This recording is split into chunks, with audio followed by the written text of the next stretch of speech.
finish up what we started on Tuesday. And we're going to finally work that problem that I call the gauntlet. And you remember why I call it the gauntlet, and that was because 33 years ago when I put this on an exam, everyone got the first part right, but as it got to the bottom of the page, only 5 out of 350. If you didn't bring your copy of the gauntlet, raise your hand. These would be bad people that forgot their copies. Okay, they're bad people.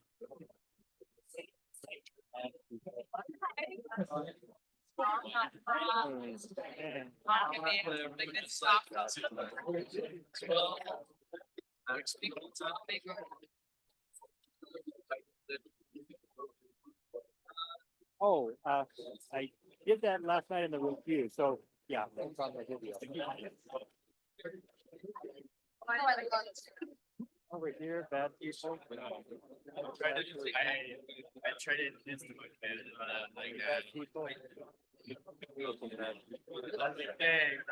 Oh, please hand one down to her. Yeah, well, where they play it.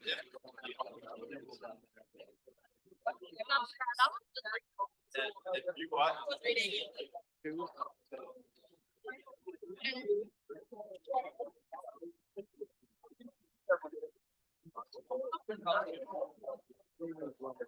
Tyler.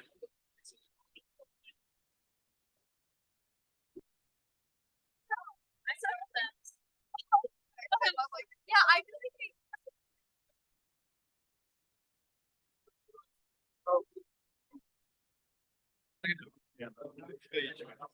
Get one for Pam now.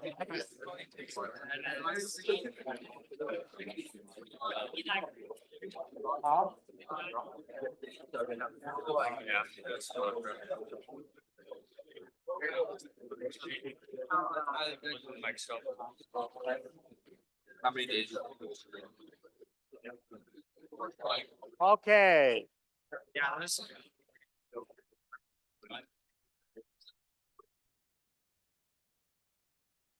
Sam still got some copies, so if you need a copy, raise your hand there and he'll get to you. Folks, let's start with a prayer. What's that? Oh, that's it. Yeah, there's. You can find a digital copy of that at the Mac site. So if you didn't get a paper copy, just go and find a digital copy.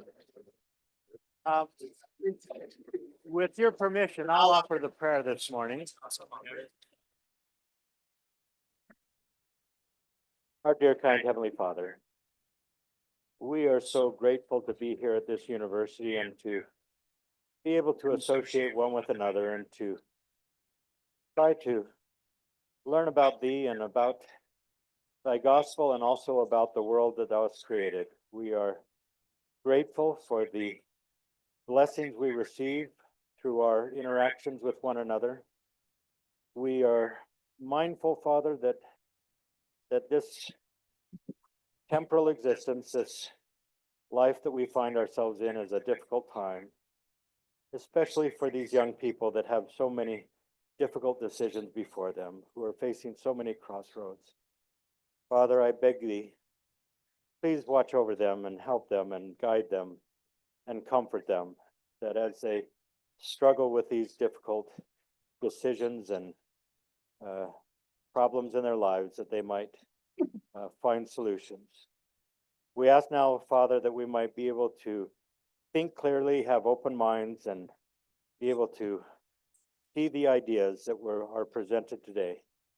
And this we ask in the name of Jesus Christ. Amen. Okay, let's talk about this problem.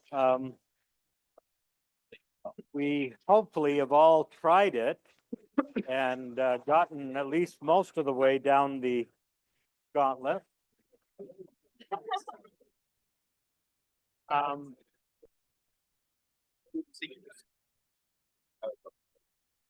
What we have are these three blocks, A, B, and C.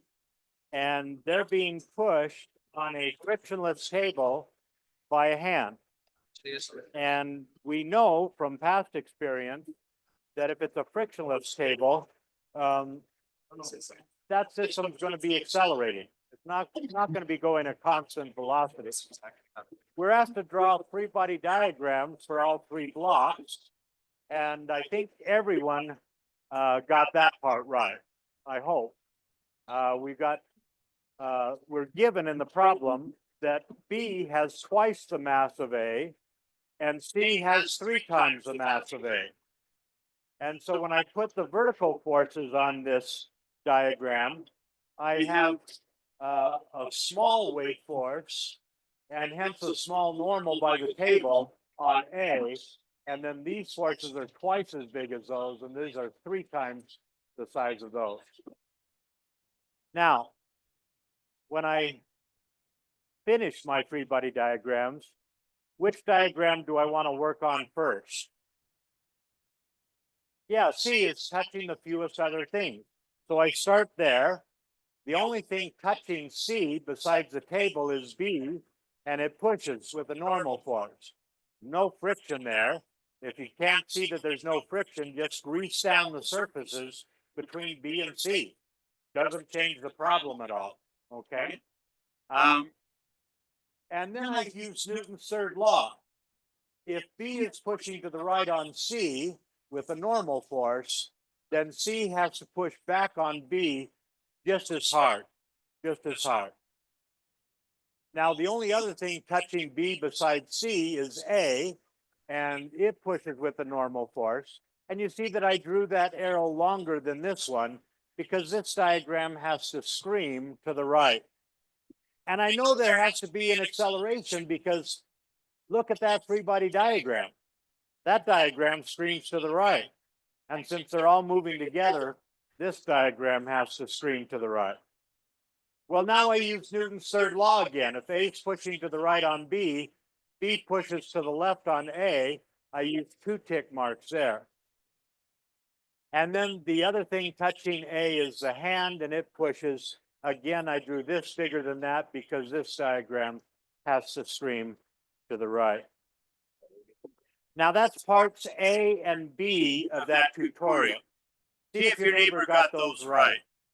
See if your neighbor got those right. I'm getting that first.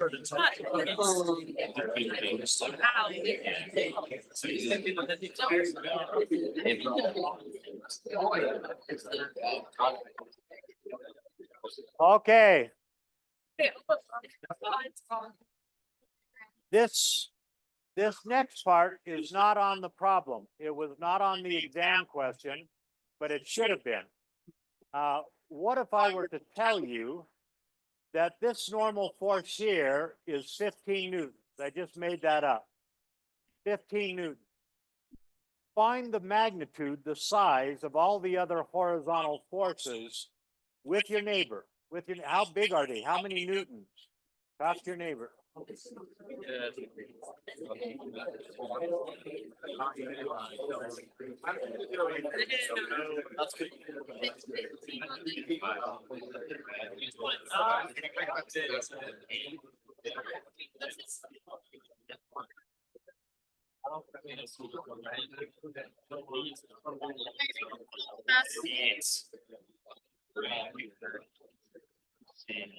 And then it's it would be like 20 or 25, I guess.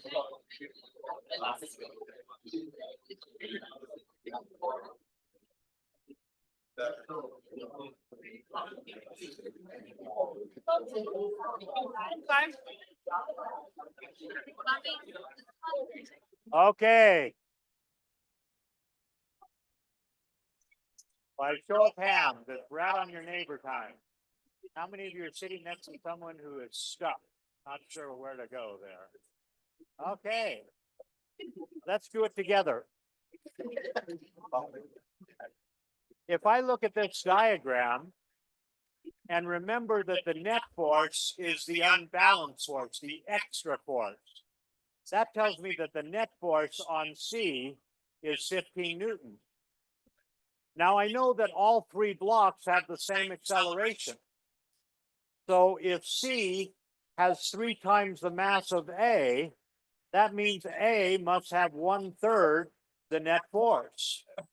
The net force on this diagram had better be 5 newtons. And the net force on this diagram had better be 10 newtons. Questions on that? That's an important tool for your toolbox. That's an important tool. Because this mass is 3 times that mass, that net force has to be 3 times that net force.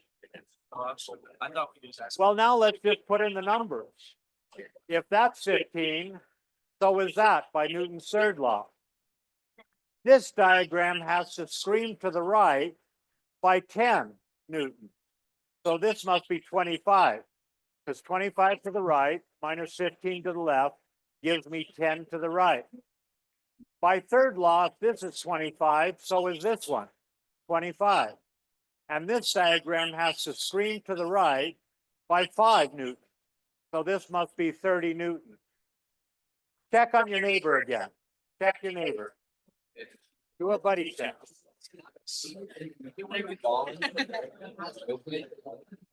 Why does it have to be 30 newtons?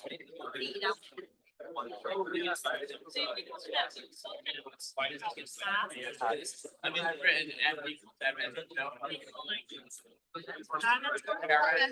Okay.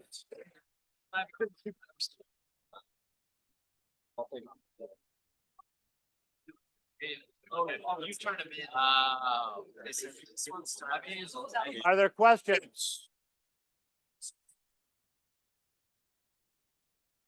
Just a second. Old man running.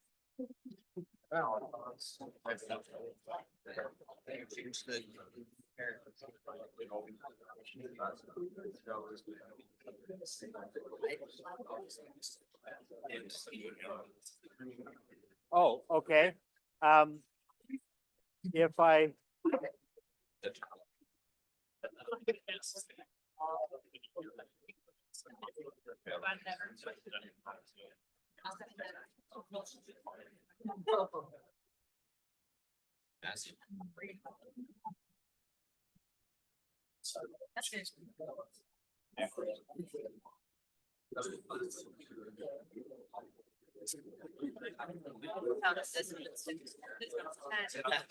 because it's like late. We're allowed to close. If I use Newton's second law,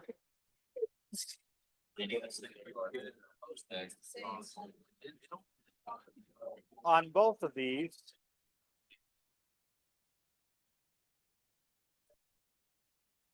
well, C has the same acceleration as A, but it has 3 times the mass, and so it has to have 3 times the net force. If this net force is 5 newtons, by multiplying this mass times that acceleration, well, I've got the same acceleration, but 3 times the mass. So this one would have to be 15 newtons. Does that answer your question? Okay.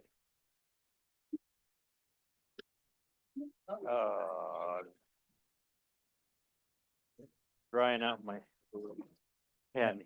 Okay. Now we're going to the more challenging part of this gauntlet. Thank you, Sam. What we do now is we replace that massive block B with a less massive block D, a block with smaller mass. And we're told that the hand pushes the same.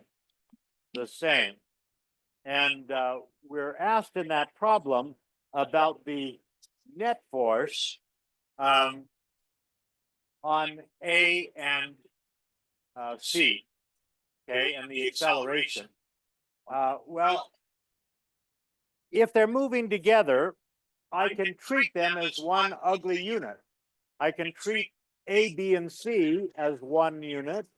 And if I do that, we only put external forces on our free body diagram. when we're drawing a free body diagram of the Greg, we don't draw the force by the liver on the spleen or the spleen on the liver. We just draw forces that are outside the Greg, acting on the Greg. And so the only forces would be the weight down, which would be the combined weight of all three, the table pushing up, which would be the combined normal force of all three, and then this force by the hand. If we do the same thing for this other system, ADC, we have less weight, less normal force, but the hand pushes the same. And so that means that if I use Newton's second law, I'm going to get a certain acceleration over here. When I do the same thing over here, my net force stays the same. If that was whatever it was, we said it was 30 newtons. If that's 30 newtons, but now I have less mass, I must have a bigger acceleration. If you put the same force on a Volkswagen that you put on a Cadillac, you're going to get a bigger acceleration on the Volkswagen. And so that means whatever I had here, let's say it was 3 meters per second squared, I got something bigger than 3 there, bigger than 3. Now, what does that tell me about the forces that are exerted on A and C, the ones that stayed behind?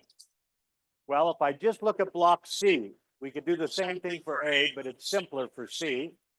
If I draw the free body diagram for C, first of all, if I use Newton's second law, C doesn't change, its mass stays the same. But now it's got a bigger acceleration over here, and that means it must have a bigger net force on C. Well, a free body diagram of C only has one horizontal force on it, whatever's behind C pushing on C. And so that means that when I draw the free body diagram in this case, whatever is behind C must be pushing harder on C.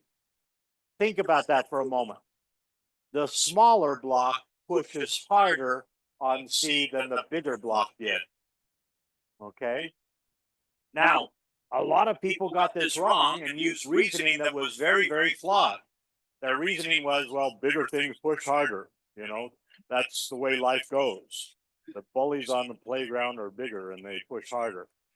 No, when we reason in dynamics, we draw a free body diagram and we use Newton's second law. That's how we reason.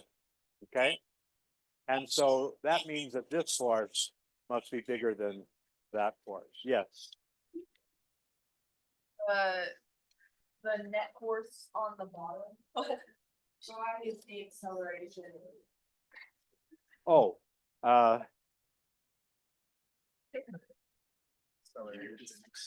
because the net force by the hand, when I contribute, if I look at all the system, all 3 blocks together, the net force is just how hard the hand's pushing. And that was given in the problem to be the same. And so if I lower the mass, the acceleration has to get bigger. Okay. And now, instead of looking at all 3 together, I'm just looking at block C. And because its mass doesn't change, but the acceleration does, the net force on C has to get bigger. Okay. Let's look at the last question on this page. This is the problem that only 5 people got right out of a class of 350. Okay. Made me a legend at Montana State University, but not in a good way. Okay.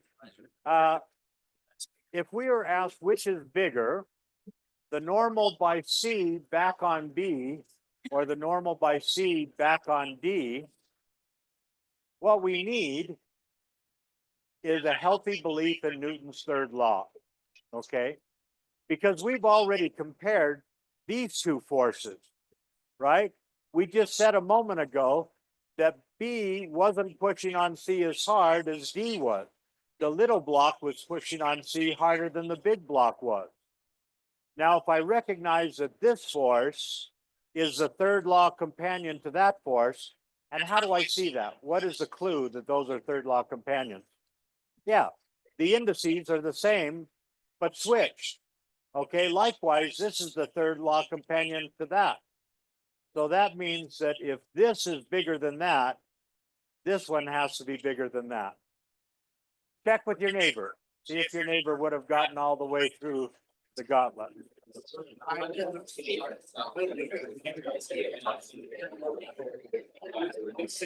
I say like, so I don't know, I was trying to get, last night I studied just physics for like 400 hours.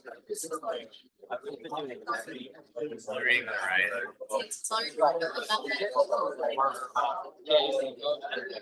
Oh.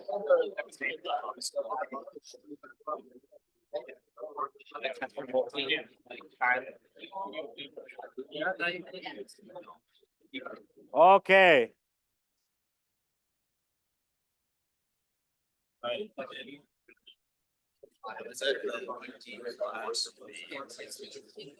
other questions?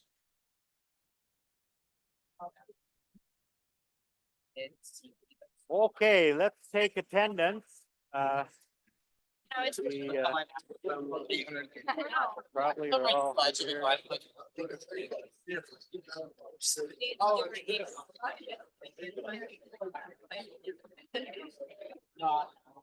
Okay, now you can click. It's too chilly. Never like any of you are on. Our class may be considered drop down. I was so. I look back, you know, like skiing, hiking, it was like that, I. But nobody knew. Like nobody. Okay, last call. Your points? Good. Luck wanna say. Good.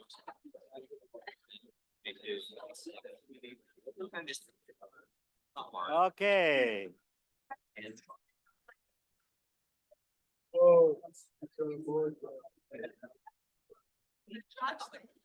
Yeah, probably try. It for maybe an hour for the last exam.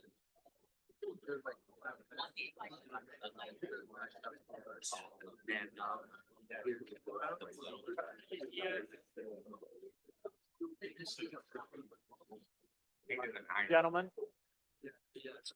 Sister, plan your lives accordingly. Okay. Don't do it.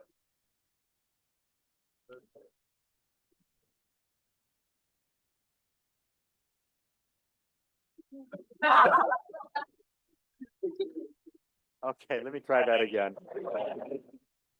This time I'll close my eyes. Okay.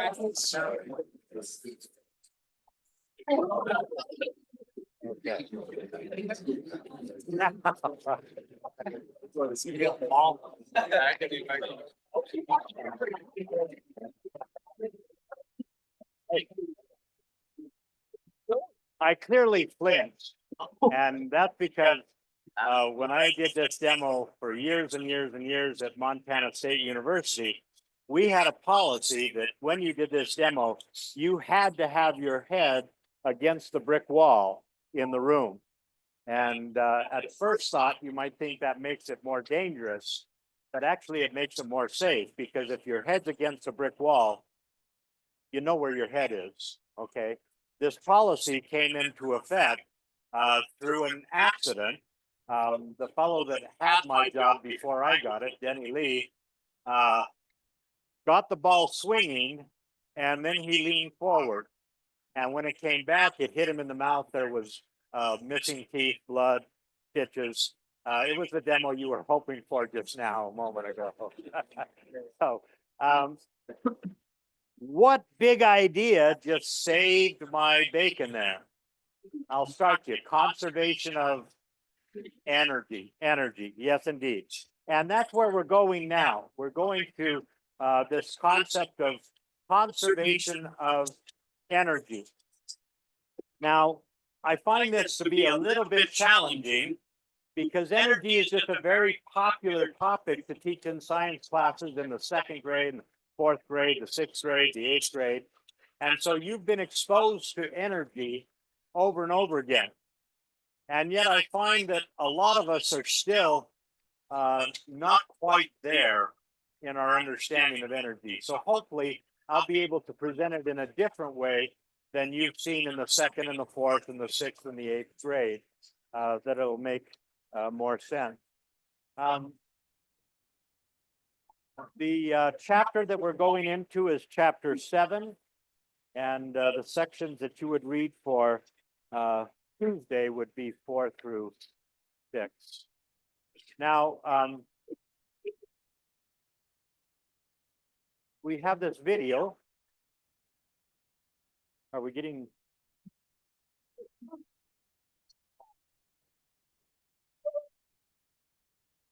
Oh, my bad. No, it's on me. Okay, I'm gonna start it over here.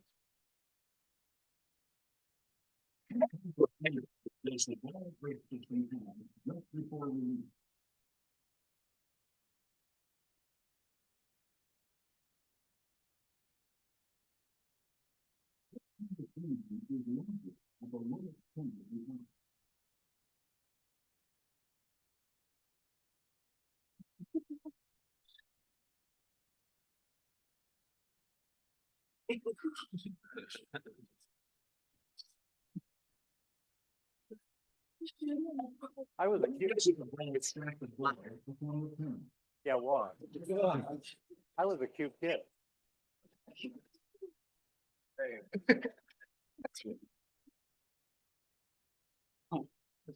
That's why I went.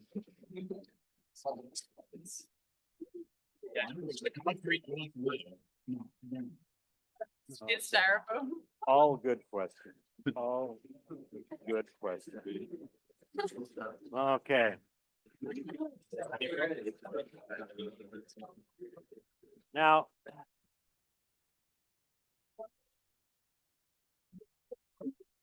really quick, give your neighbor a definition of energy. What is energy? What is energy?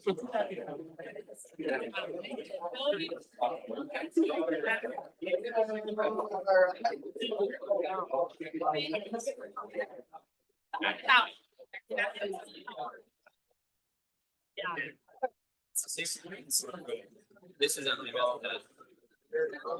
Oh, that one's Okay.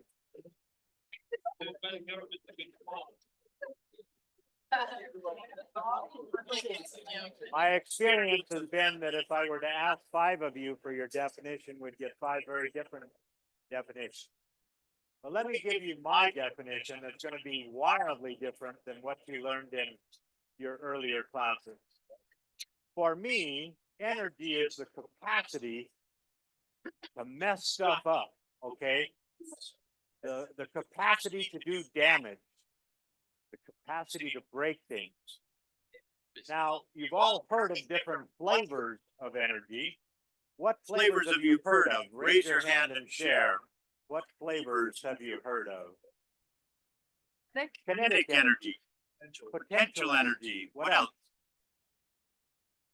Oh, energy drinks. energy. Red Bull. What's that? Light. Light energy. What other kinds? Thermal energy. Thermal energy. Thermal energy. Austin. What other kinds? Chemical potential energy. What other types? Okay, there's lots of different types. But we are just going to start by talking about 2 types. Kinetic, the type that's associated with motion, and gravitational potential energy, or the capacity to do damage because a big a safe full of gold is right above your head about to drop. Okay, that's capacity to do damage. Now, at this point, I need to apologize to you because I'm going to take an approach today that is very different than the approach I normally take, and an approach that I don't really feel comfortable with.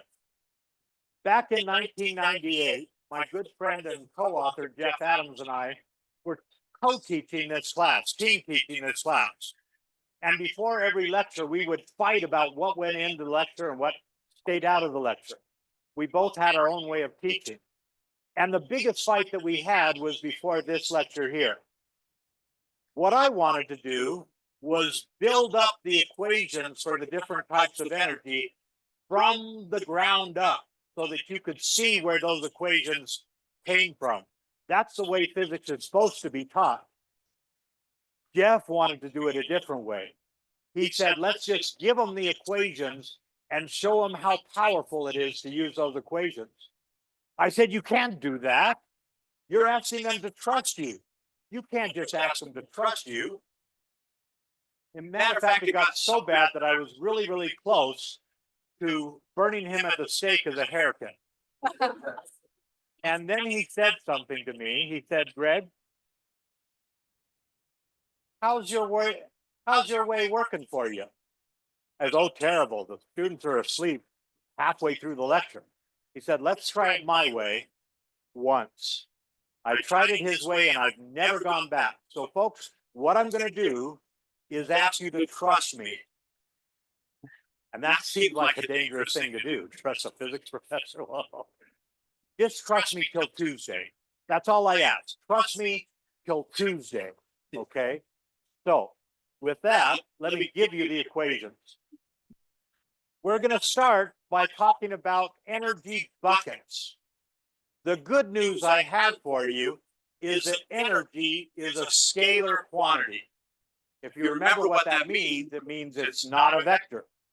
Some of you that have been struggling with vector problems are going to say, whoa, that's good news. Energy is just something that you got or you don't got, like paint. And because it's like paint, we can put it in buckets. And so I'm going to define a kinetic energy bucket and a gravitational potential energy bucket. And then I'm going to define this third bucket that we call the mechanical energy bucket. Sometimes we call it the total energy bucket. Sometimes we call it the total mechanical energy bucket, which is its true name. But it's just the sum of these two buckets here. Okay? Now I'm going to start by dropping this ball of clay, and I'm going to first of all look at the kinetic energy bucket. And I'm going to tell you that the equation that fills that bucket is 1/2 mv squared. 1/2 mv squared. And I'm going to ask you to trust me until Tuesday. But I'm also going to try to motivate that. My daughter, who is one of the smartest people I know, and a biologist with 5 children, she had problems when she was learning to drive. Or I should say I had problems because I was paying the insurance. And part of the problem was that I taught her how to drive in a 1979 Chrysler Cordova with rich Corinthian leather. If you remember that commercial. Anyway, those of you that know that car, it's a land yacht. It's got a hood that goes on forever. It's massive like a tank. So she had a capacity to do damage. But that wasn't the real problem. The real problem was that she only knew how to drive that car one way, pedal to the metal. And the speed here is squared. So twice as fast is 4 times the capacity to do damage.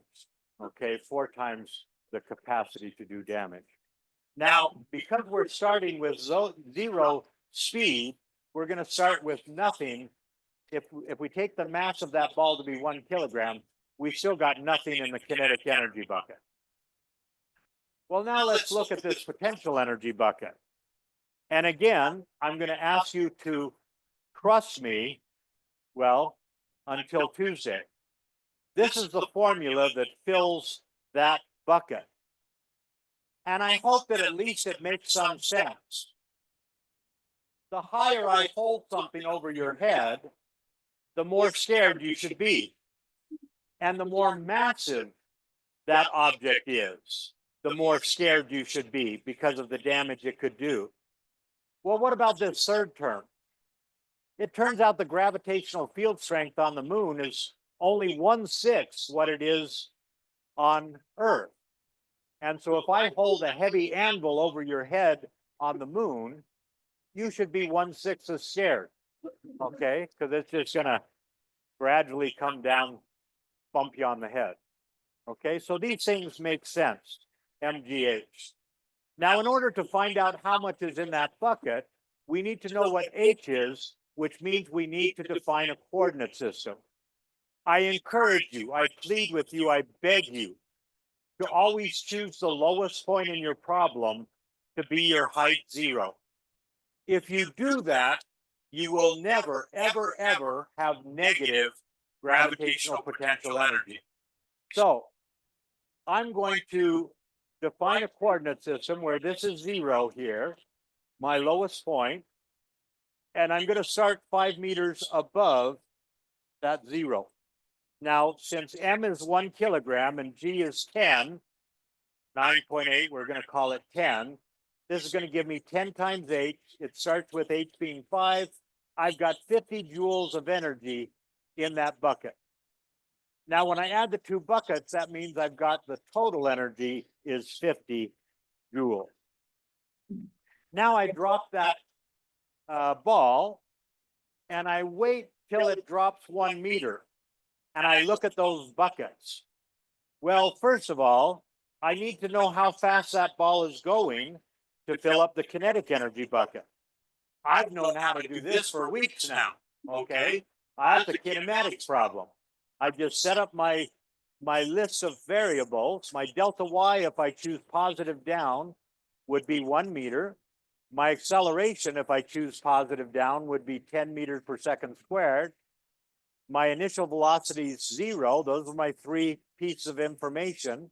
I'm looking for the final velocity here, and time is who cares. And so I use the equation that doesn't have time in it. I plug in, that's 0, that's 10, that's 1. And I get V is equal to the square root of 20 times 1. And that gives me an answer that is plus or minus 4.5 meters per second. Well, I'm looking for the speed, so I take the positive, and plus I'm taking down to be the positive direction. So now I fill up this bucket with my equation that I just gave you. If I plug in 4.5 squared is 20, half of that is 10.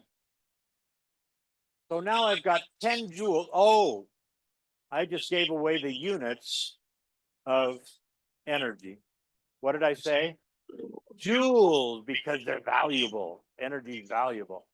No, it's joules, Joules, after Charles Joule, a professor. Naming things after a dead professor is a noble thing to do with your life. Think about naming things after Francis. Okay, so I've got 10 joules here. Well, what about this other bucket? Well, that's 1, that's 10, and now H is 4. So I have 40 joules in this bucket. And now when I add those up, I still have 50 joules.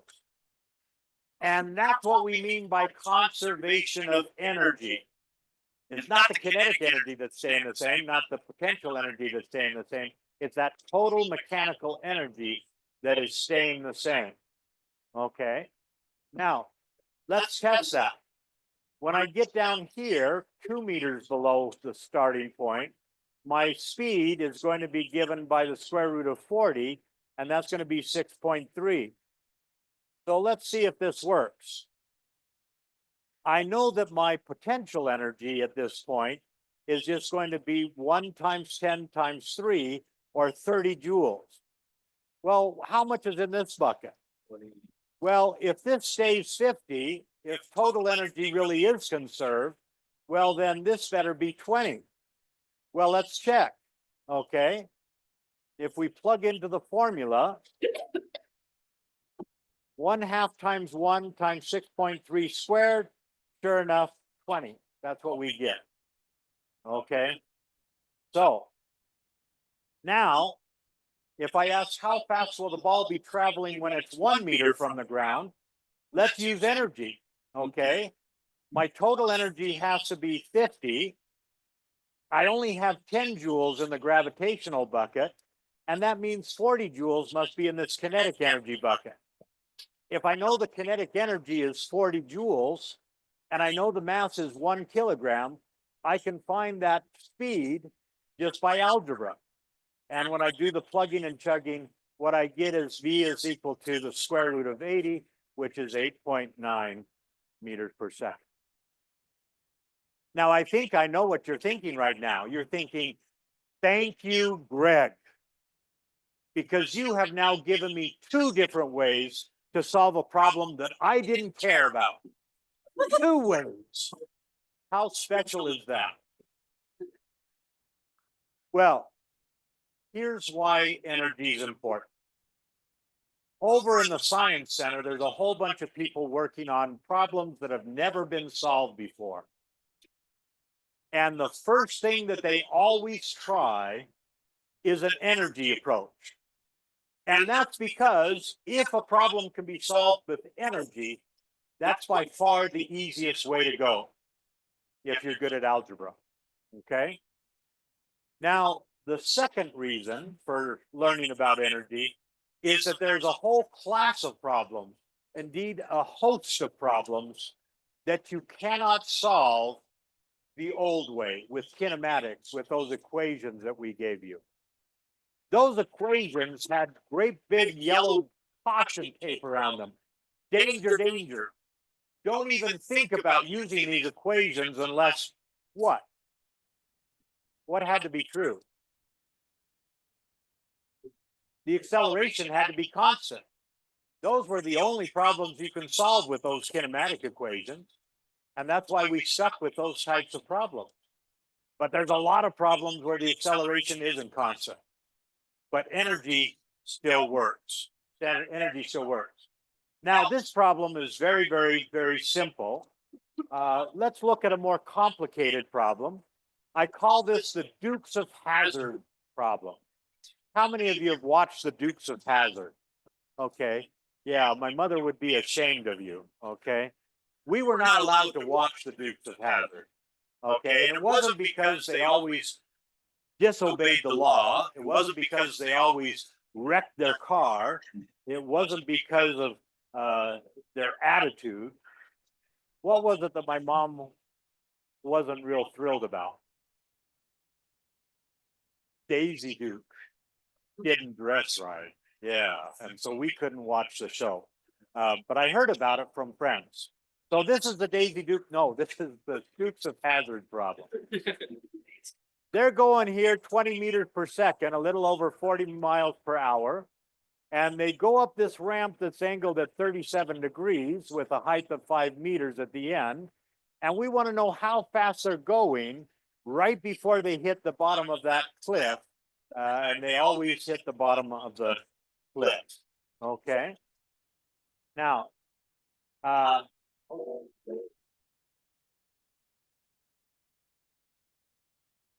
was Daisy.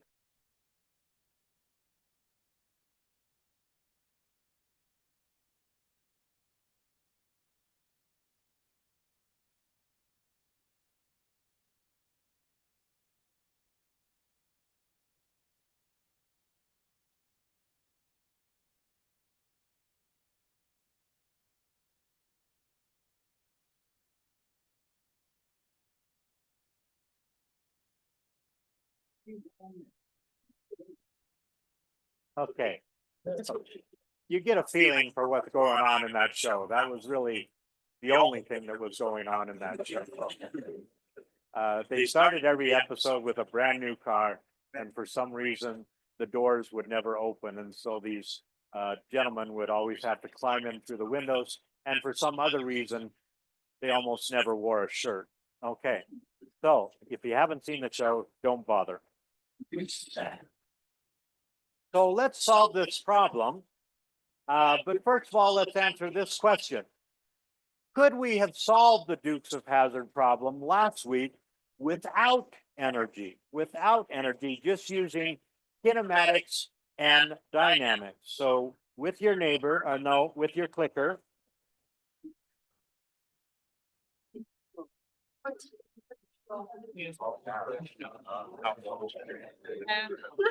I'm sure.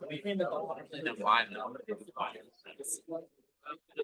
There is no. I would say. Evaluation is.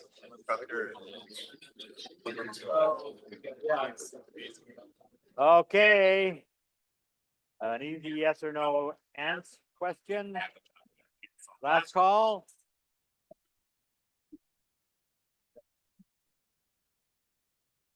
Okay, most of us say yes. Some of us say no.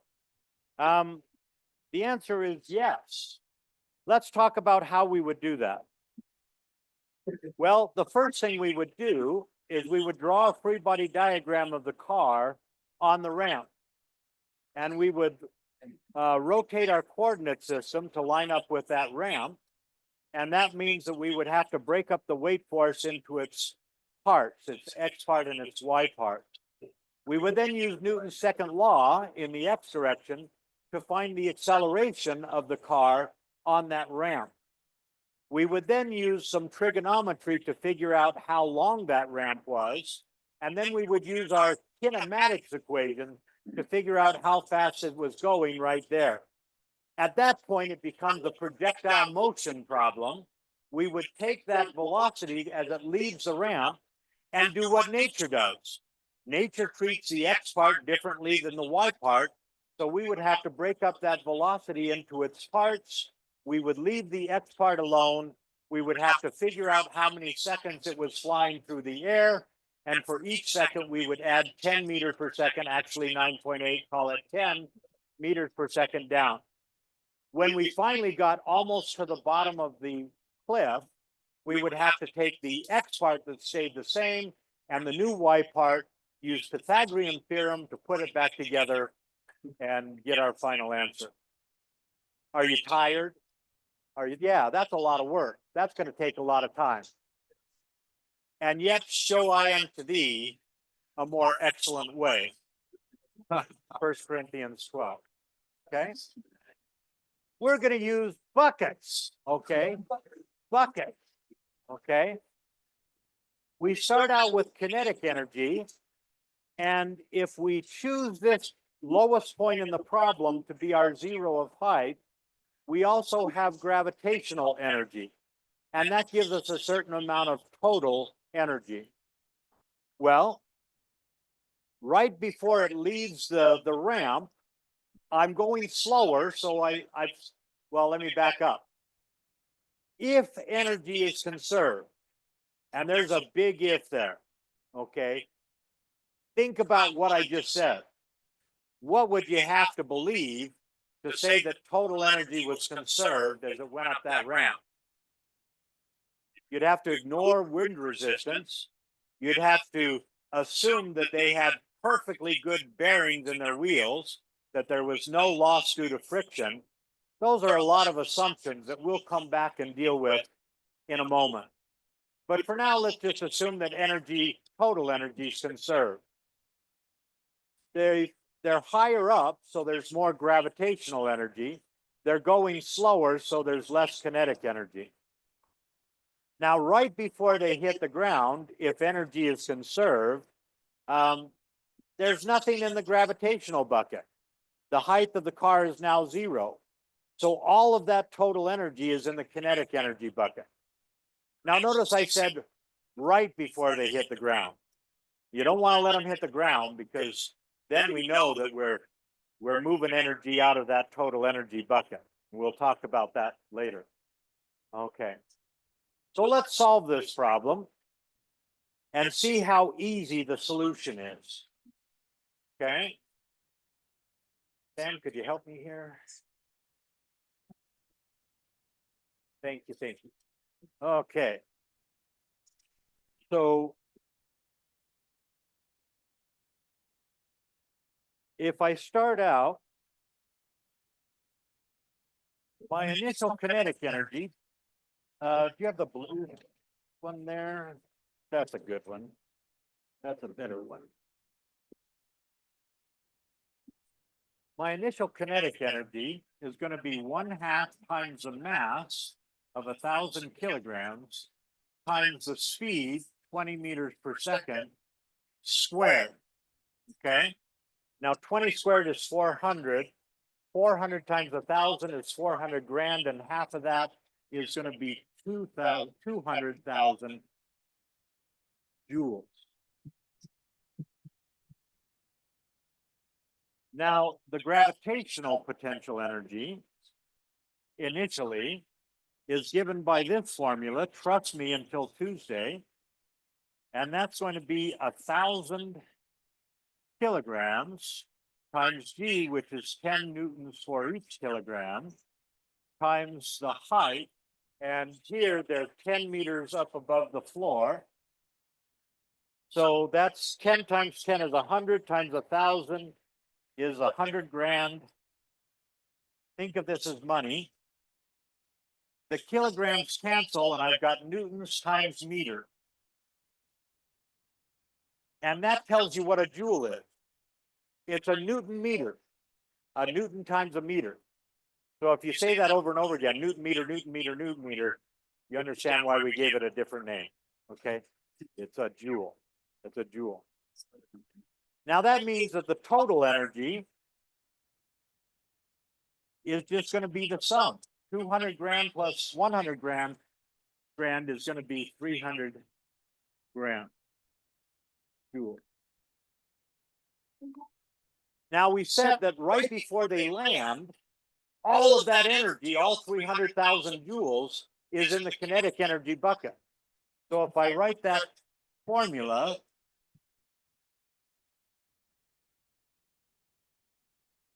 this final kinetic energy is going to be 300,000.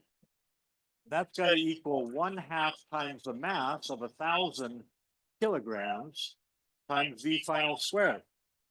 Well, now I divide both sides by 1,000, I get 300.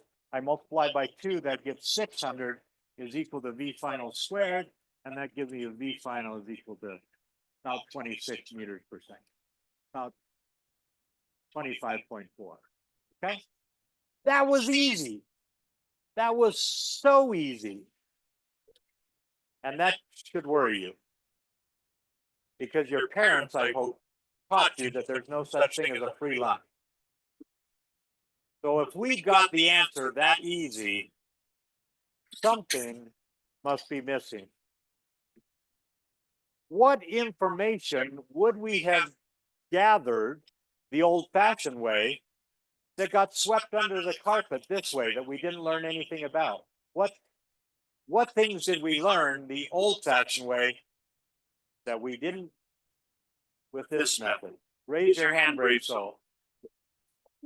Yeah, where did they land? That's important if there's a river between you and the other side. Yeah. What else? Accelerating. The acceleration at any point? Nothing there? What else? Lots of things here, people. In the back. What did he say? A little above horizontal. Yeah. It turns out because energy is a scalar, you never learn anything about direction. You don't learn about the direction they are going right before they land. Nothing. What else? Time. What? Time. How high they go. You don't learn. What else? Time. Time. That is fundamental. You've all heard of the Heisenberg uncertainty principle, right? That down at a microscopic atomic level, nuclear level, if you know about the position, you don't know about the momentum, and if you know about the momentum, you don't know about the position. You can know one perfectly, but not the other. Well, there's a corollary that's not as well known, and that is that if you know about the energy, you know nothing about the time. And if you know about the time, you know nothing about the energy. So you will never, I repeat, you will never learn anything about time with an energy approach. All of these things we didn't learn about. But in a lot of problems, all we care about is how fast are they going right before they land. And in those problems, energy is the way to go. That is the simplest way to get your answer. Okay, see if your neighbor's on the bus, people. See if your neighbor's on the bus.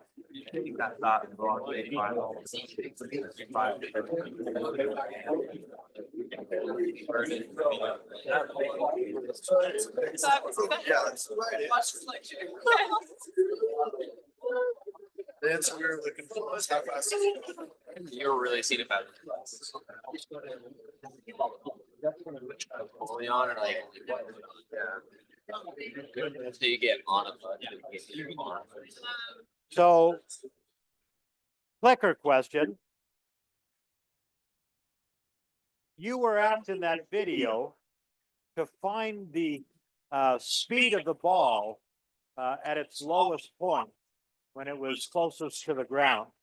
And the question is this a problem that we can solve using energy? No, I know we can do it with energy. Is this a problem we could solve using the old-fashioned method with the kinematics equation? And that's the same as asking this question: is the acceleration of the bowling ball constant as it swings back and forth? You had a homework problem like this, so you should know the answer. Everyone should get the right answer here.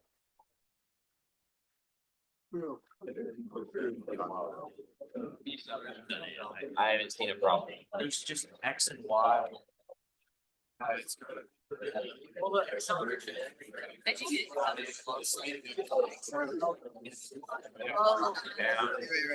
It's in that. Does it change? Okay.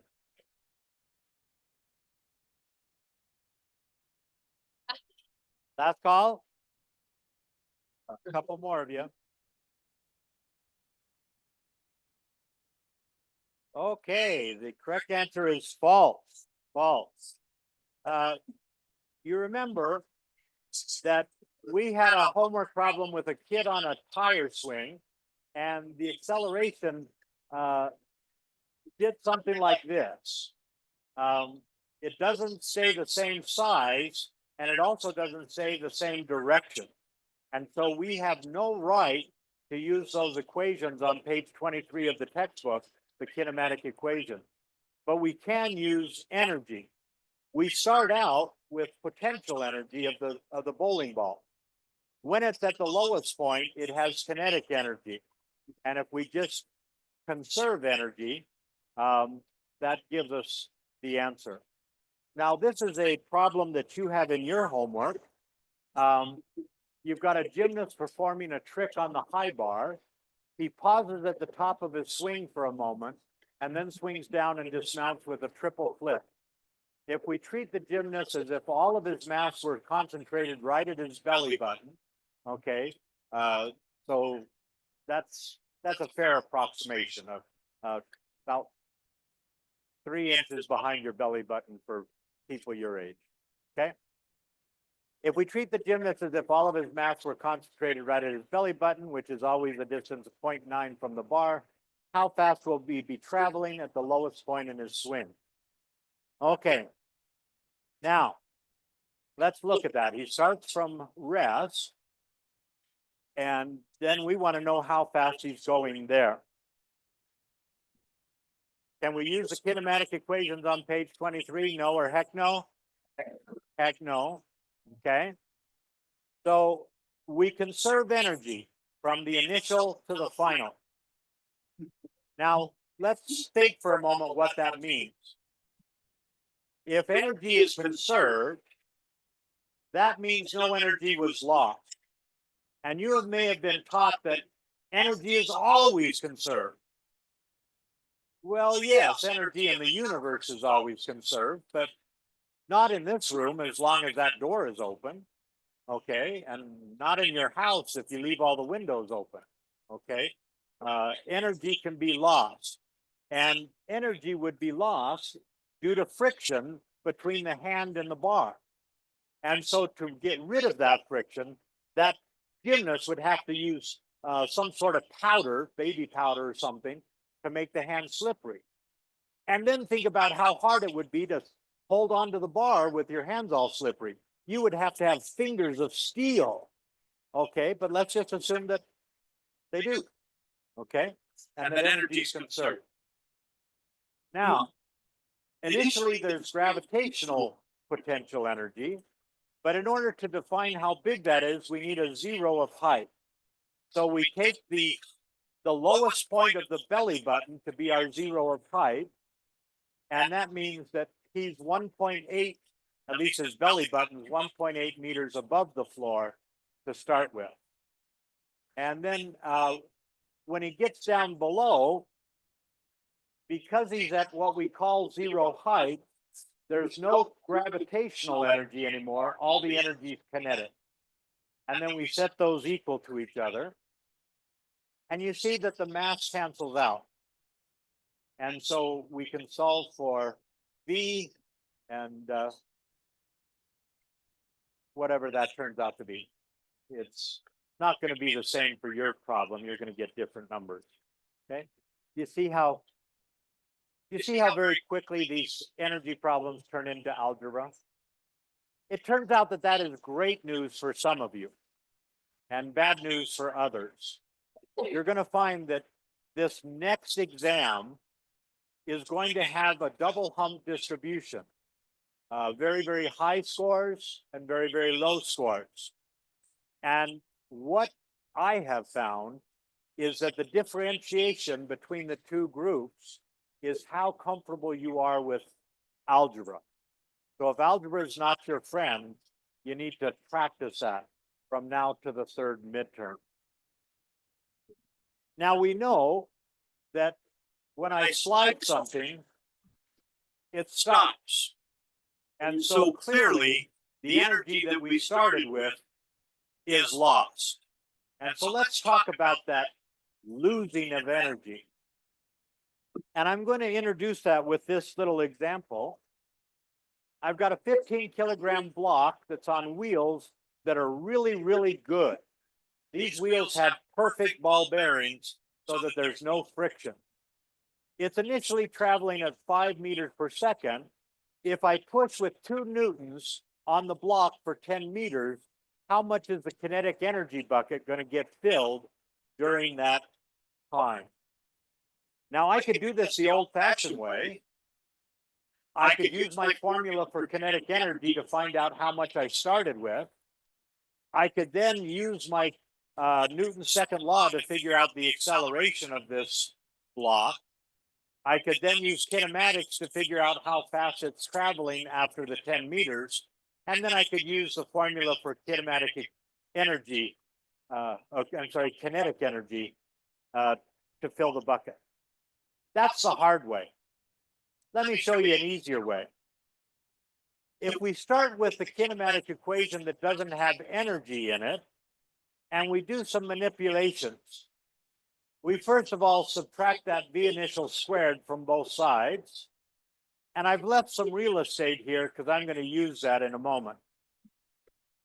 Now, I know that Newton's law tells me that the net force causes a mass to accelerate.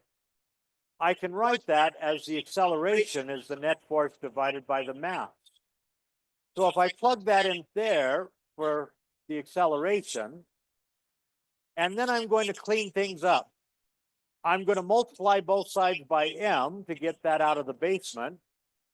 And then I'm going to divide both sides by 2. And what you see is something that should look like a friend. We just talked about it. That's the final kinetic energy. And that is the initial kinetic energy.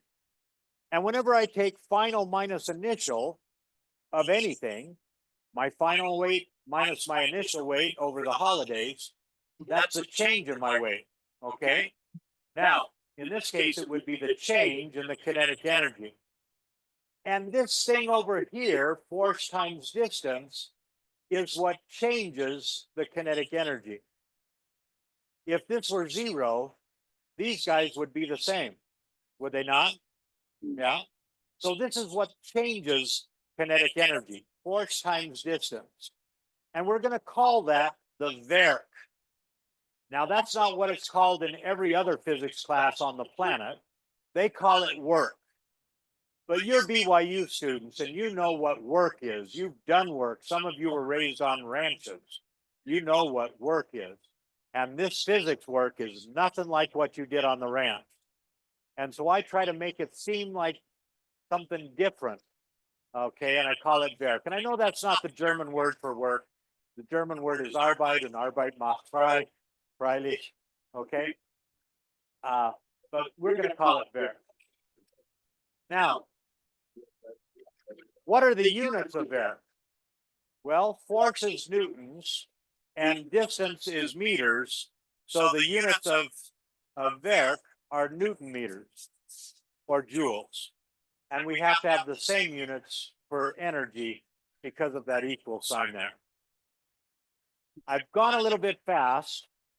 Have I lost you? Are you on the bus? Okay.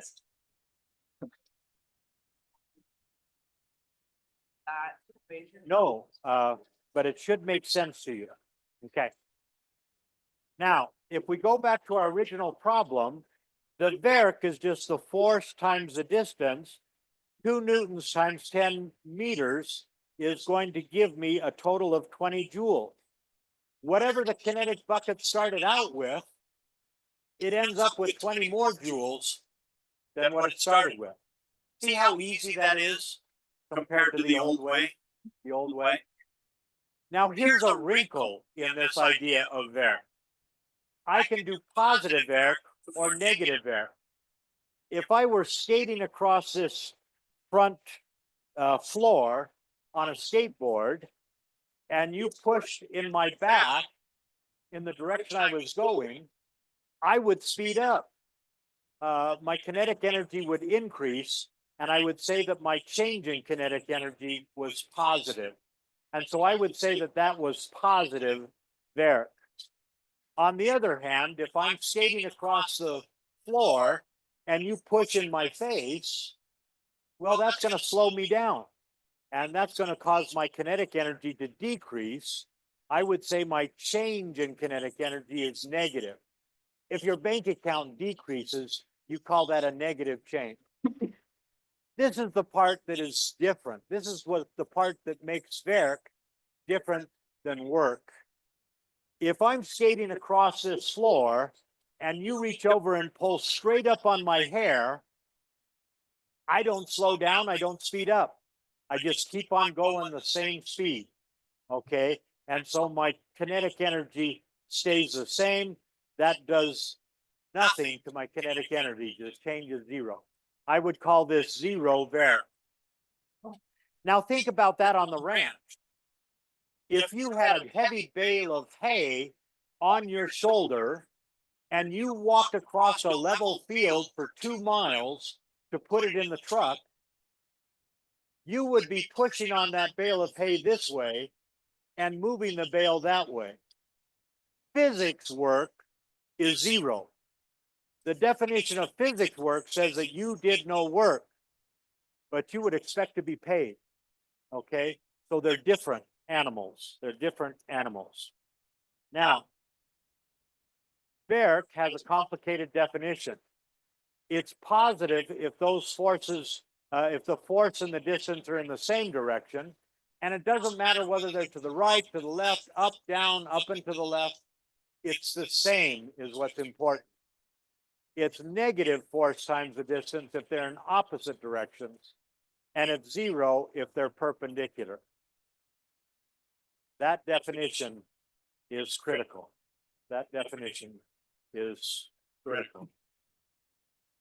Now, we're going to skip this for a moment because I need to get to an idea before you get to tutorial. How much Werk is done? We're going to skip that. Let's talk about the new bucket. We talked about the capacity to do damage due to something's motion. That was kinetic energy, and this is the formula that I want you to trust me on. We talked about the capacity to do damage due to elevation because something was up above your head. And there's the formula that we get for that. Now there's a new bucket.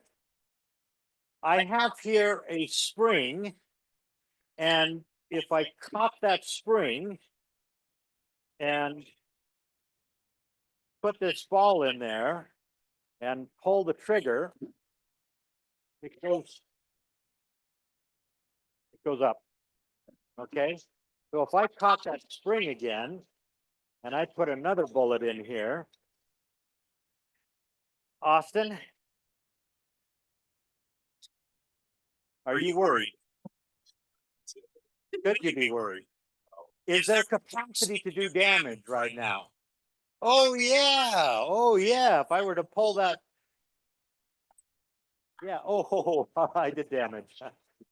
You, sir, can sue the university. That's like $100,000.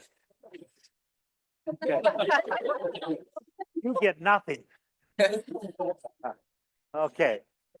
Anyone that has changed the struts on a car, on a Chevy, knows that there's a capacity to do damage in that compressed spring. It's one of the scariest things you will do when working on a car. Okay. And we need a formula for that capacity to do damage. That formula, if you'll believe me, depends on Hooke's law. Now, Robert Hooke was a contemporary of Isaac Newton, and he was a thorn in Isaac Newton's side. He was always claiming to have invented everything that Isaac came up with.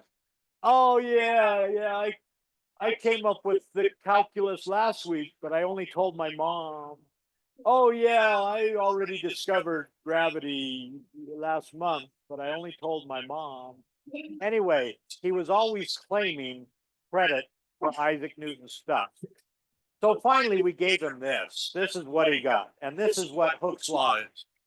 If you put a mass on a spring, it will stretch. Profound?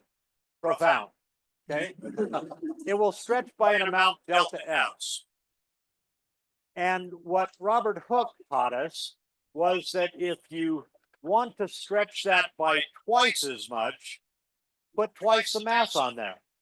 In other words, the stretch of a spring, if you don't stretch it so much that you break it, the stretch of a spring is proportional to how hard you pull it. And we write that this way, okay, that the force by the spring depends on how much you stretch it. And this is the proportionality constant. We call it the spring constant. Now, that minus sign just tells me that if I pull the spring down, if my delta S is down, the spring is going to pull up. And that's not very interesting. And so typically we ignore that minus sign because we had so many minus signs to keep track of in physics. And so if we define that force constant that way, it's really a measure of how stiff the spring is. A little tiny spring off a sewing machine has a small spring constant. The big hefty spring off of a Chevy has a huge spring constant. Stiffer spring has a larger K. And the units are going to be newtons per meter that we're going to say how many newtons for each meter. How many newtons would I have to pull on a spring to stretch it by 1 meter? Okay. Now, here's the bottom. Skip that. Here's what you need for your tutorial. Trust me till Tuesday. The energy stored in a spring is given by this formula here. 1/2 times the spring constant times the stretch or compression of the spring squared. Oh, look, we ran out of time, folks. Folks, before you go, I'm not going to be in my office on Saturday or Sunday. If you're working on preparing for the exam, you'll not find me in my office. But you do have my cell phone number. I put it right in the syllabus. Feel free to call me if you get stuck on something while you're studying for the exam.